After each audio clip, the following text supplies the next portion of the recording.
পাকিস্তানের নেতারা তৈরি তো বটেই, তবে যুদ্ধের জন্য নয়, পালানোর জন্য।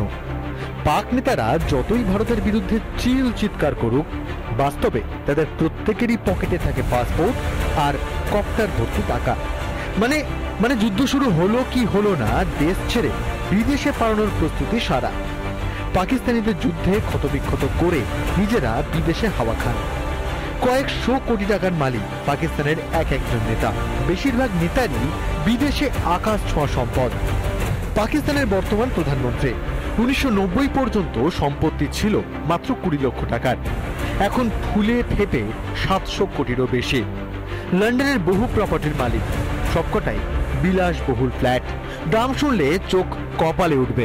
নওয়াজ শরীফ পাকিস্তানের 3 বারের প্রধানমন্ত্রী। লন্ডনের হাইড পার্কে 10 শয্যার বিলাসবহুল ভিলা 2016 সালে 446 কোটি দিয়ে কিনেছিলেন, এখন দাম 700 কোটিরও ওপরে।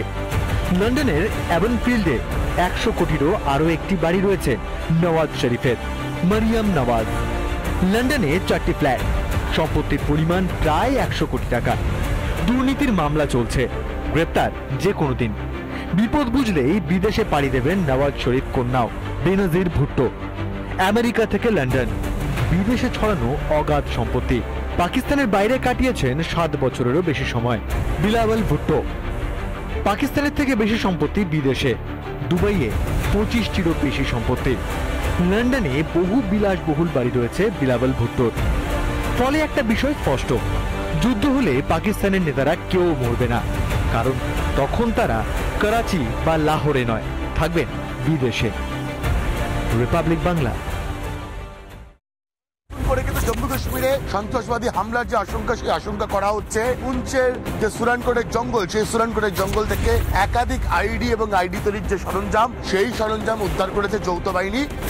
সুরানকোটের জঙ্গলে 5টা আইডি উদ্ধার করা হয়েছে, তার মধ্যে 2 রকমের ভাগ রয়েছে। 3টে হচ্ছে টিফিন বক্সের টাইপের আইডি, বাকি 2টো বালতির মতো আইডি ডিভাইস। সেই আইডি ডিভাইস উদ্ধার করা হয়েছে। জম্মু কাশ্মীরের এখনো বিভিন্ন প্রান্তে নতুন করে হামলার যে ছক, সেই ছক কিন্তু তৈরি করছে এই পাকিস্তানি সন্ত্রাসীরা।